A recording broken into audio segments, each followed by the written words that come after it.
Всем привет, здесь на канале Постметро. Мы сегодня посмотрим на метрополитен канадского города Торонто и на его сходство и отличия от московского метро. И вот вам первое сходство. Здесь также держат двери при отправлении поезда. Конного из канала про метро на них просто не хватает.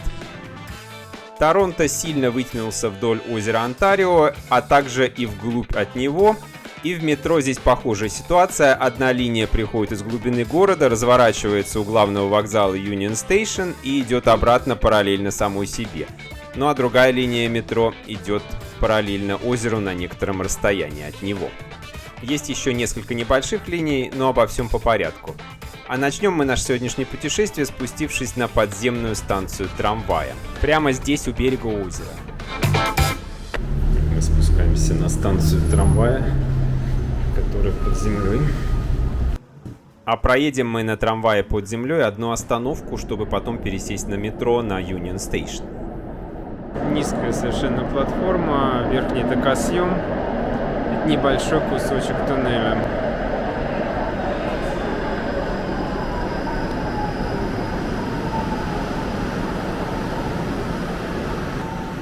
Можно заплатить, но только монетами, которых у меня нету. Интересно, что здесь можно просто перейти по наземному переходу. И более того, трамвай, который только что сам спустился под землю где-то по рампе вот там за поворотом, пропускает пешеходов перед въездом на станцию.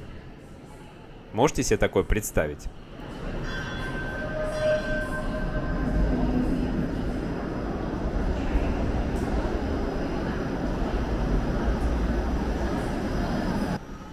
Что ж, билета у меня так и нет, придется ехать на трамвае зайцем. Надеюсь, меня никто не поймает.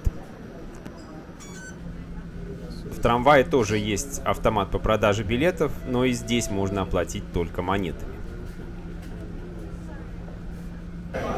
Самая кривая станция мира трамвая. Именно из-за этого чуда света я решил начать это видео здесь с пересадки с трамвая на метро. Она полностью подземная, по типу сухие ноги.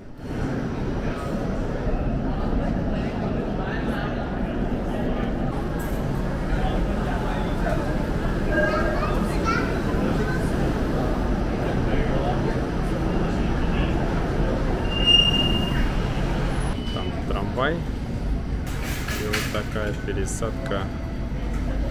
Сюда просто проход.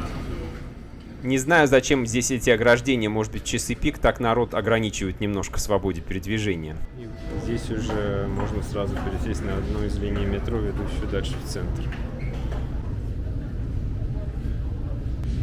При этом билеты никто не проверяет, турникетов нет. Может быть, их проверяют иногда в поезде. Поэтому я все-таки поднялся наверх, чтобы купить билет, и там турникеты все-таки обнаружились для тех, кто входит с улицы на станцию Union Station. Билеты можно купить как в кассе, так и в автоматах. Здесь же можно посмотреть схему всего общественного транспорта Торонто, включая многочисленные трамвайные линии. Я же сейчас поеду по первой желтой линии или University Line, и как раз из самой нижней вот этой точки, ее точки петли, по одному из ее рукавов, если можно так выразиться. И, как вы видите, еще одно сходство с Москвой. У турникетов за всеми наблюдает то ли бабушка, то ли дедушка. Ну, по какой-то причине эта половина станции оформлена не так ярко, как ее другая половина, которую мы уже видели. Но и здесь есть некоторые декоративные элементы. Ну, а вообще, конечно же, метро Торонто довольно утилитарно, как мы это еще увидим. По красоте, конечно же, оно уступает Москве.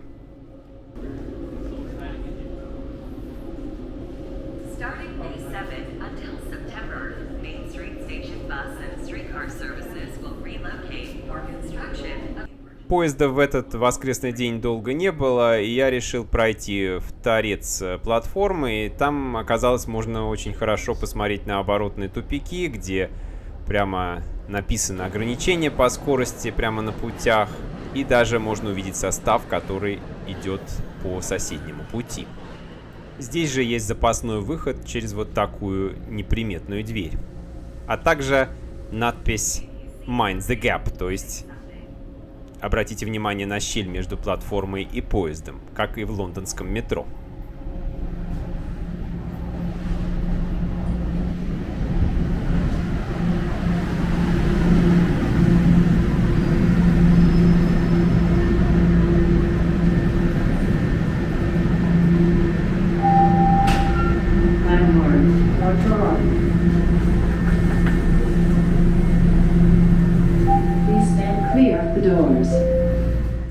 Вот так выглядит один из современных составов метро Торонто. Здесь и боковые сиденья лицом друг к другу, ну а сделан он фирмой Bombardier, конечно же, канадской фирмой. Итак, мы едем на север города по западной ветви желтой линии до пересадки на зеленую линию. Кроме того, здесь есть красная короткая линия тяжелого метро и синяя линия легкого метро.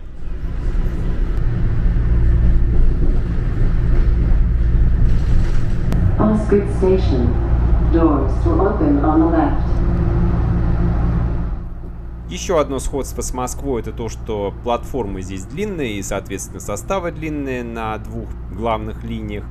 Ну а станции, как вы видите, какие-то типа сороконожек с колоннами, примерно все выглядят одинаково. Некоторые находятся на ремонте или, по крайней мере, в каком-то таком состоянии, где не все в порядке, какие-то протечки, может быть, даже тоже есть. Поэтому, как только я увидел что-то необычное на платформе на станции Museum или музей, я сразу, конечно же, вышел ее посмотреть.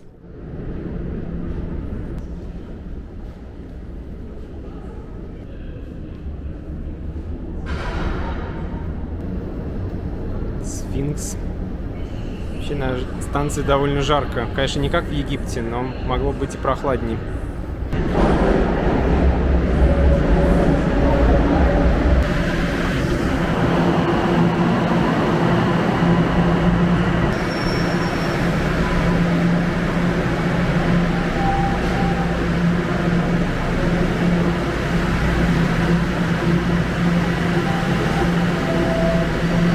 И вот вам еще одно сходство с Москвой — мелодия предупреждающего сигнала. Здесь наоборот холодно. Ну а теперь мы с вами посмотрим на пересадку с желтой на зеленую линию на станции Сент-Джордж. Оформлена эта станция простой плиткой, как в лучшие хрущевские времена. На полу платформы указатели, где будут двери, когда остановится поезд, и где могут сесть в поезд инвалиды. Станция это двухэтажная, но при этом почему-то кроссплатформенную пересадку все-таки не сделали. Нужно спуститься на другой уровень, чтобы сделать эту пересадку. Внизу поезда идут на восток и запад, сверху на север и на юг. Да, так и есть. Поедем 2 остановки, чтобы пересесть на ту же линию, только в другом направлении, на другой хвост буквы У. Кстати, метро Дубай — это явный плагиат на метро Торонто. Контактный рельс не под платформой с этой стороны. Частично он прикрыт, но вот он, в принципе, хорошо виден. На зеленой линии ходит еще более старый подвижной состав. Его можно легко заметить по вот этим заклепкам многочисленным, которые так характерны для железной дороги в Северной Америке. Ну а шума от этих поездов еще больше, чем от московских номерных, как мне показалось. Как они любят эти заклепки все. Ну, а я решил все-таки поехать чуть подальше по зеленой линии, чем до следующей пересадки с той же желтой линии, чтобы посмотреть, как выглядят другие станции.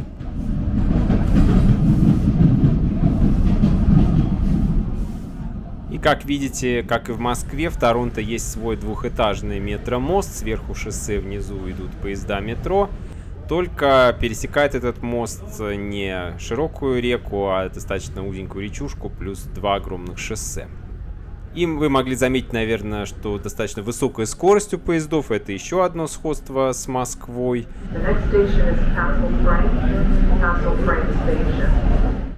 А вот станции оформлены довольно бедно. Даже станцию с названием Castle Frank, то есть замок Франка, не могли как-то оформить в стиле какого-то замка, а просто сделали стены в виде обыкновенной плитки, как и на других станциях. И вообще на зеленой линии довольно много однотипных станций с боковыми платформами. Еще на что я обратил внимание, это как быстро закрывает машинист двери. Вот смотрите сами.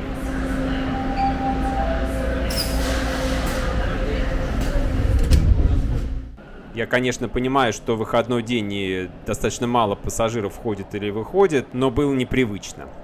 Вот это единственная станция из станций с боковыми платформами, которая украшена вот такими голографическими картинками. Давайте посмотрим. Какие-то овощи. Потом то же самое, только в другом негативе, в каком-то виде, в другом. Тоже всякая реклама столетия транспортного Торонто. Давайте посмотрим, может, как выглядит выход здесь. Один эскалатор справляется с подъемом пассажиров наверх. Сверху что-то типа этого вот Pape Avenue. На греческие буквы. Может быть, здесь район, где много греков живет. Такой светофор на углу улицы и дом в нескольких разных видах. Ну вот здесь все провода коммуникации сверху проходят. И, конечно же, удручает вот такой низкий, да еще и черный потолок. И, как вы, думаю, уже поняли, шум от поездов и старых, и новых в Торонто достаточно сильный, сравнимый с шумом номерных в Москве. Но мне удалось снять для вас в тишине все эти голограммы почти что, потому что интервалы, по крайней мере, выходной день, намного больше, чем в той же Москве. Но есть еще несколько станций, где хотя бы минимальные декоративные элементы есть. Вот, например, хоккеисты. Конечно же, без темы хоккея в Канаде невозможно было обойтись. На другой станции Queen, то есть королева, была мозаика сделана в стене. А вот на станции King, то есть, скорее всего, авеню King наверху или King-стрит, я не помню уже, вообще никакого оформления, посвященное королю, не было. Вот так вот любят канадцы свою формальную королеву, которая уже, правда, умерла, но вот каким-то образом, пускай не очень обычным, ее память они в метрополитене увековечили. Ну а вот эту станцию какая-то компания, можно сказать, целиком купила под рекламу и использует даже поверхности колонн для рекламы самой себя. И это станция Yonge, вторая пересадочная станция с желтой линией. Чтобы поехать на юг, надо пройти вдоль платформы в другую.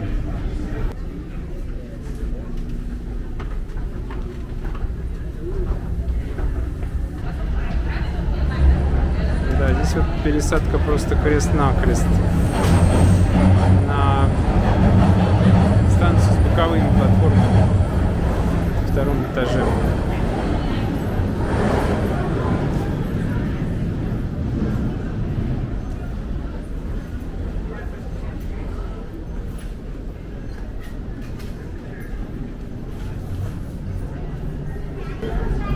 Это они скопировали у Берлина.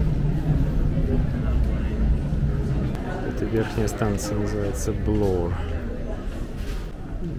Центральная часть еще поддерживается вот такими штуками. Интервал 4 минуты.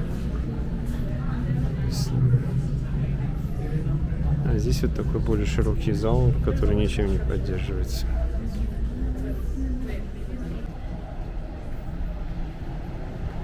Это уже более новые поезда здесь ходят.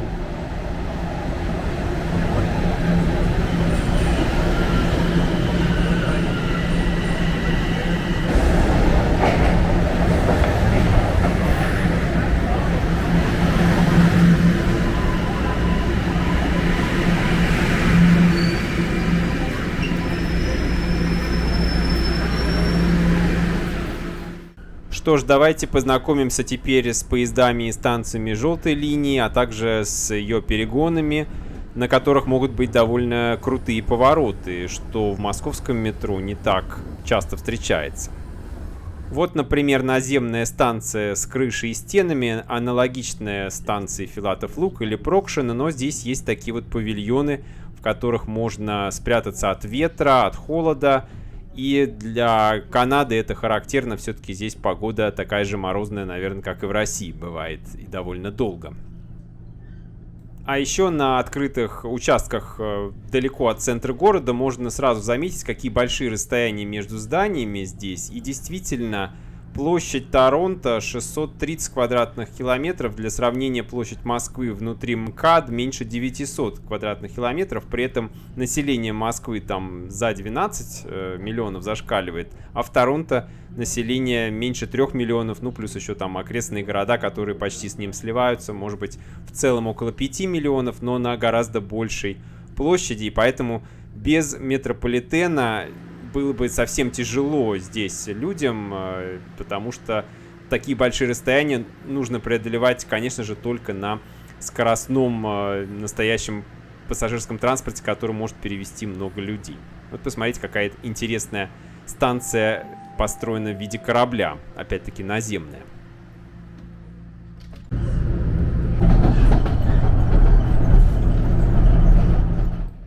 Ну и, конечно, метрополитена в Торонто пока недостаточно, он продолжает развиваться. Об этом мы поговорим в отдельном видео.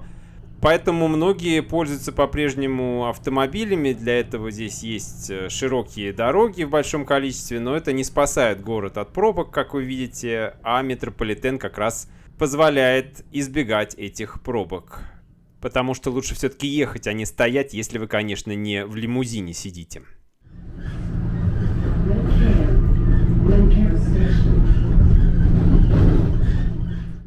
Под конец покажу вам еще вот перекрестный съезд и тупик для тех, кому это интересно, а также еще несколько платформ, несколько станций, в основном крытых наземных станций метрополитена желтой линии University Line в Торонто.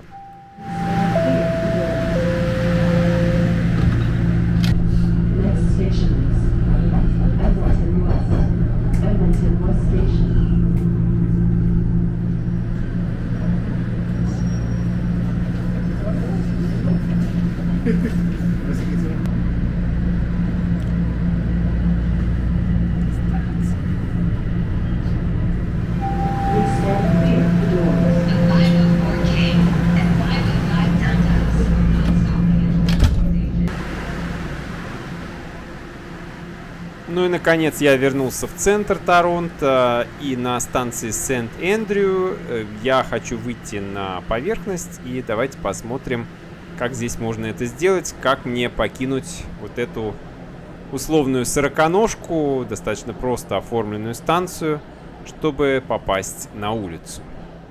И тут хочу обратить ваше внимание на еще одно сходство метро Торонто с московским метрополитеном. Это чистота. Все-таки надо отметить, здесь очень чисто, особенно по сравнению с тем же Нью-Йорком или даже другими городами Северной Америки. Мне метро, кстати, очень нравится.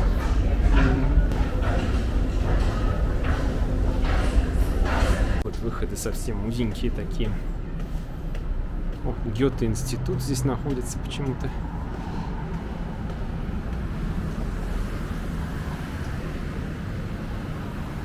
Вот так вот.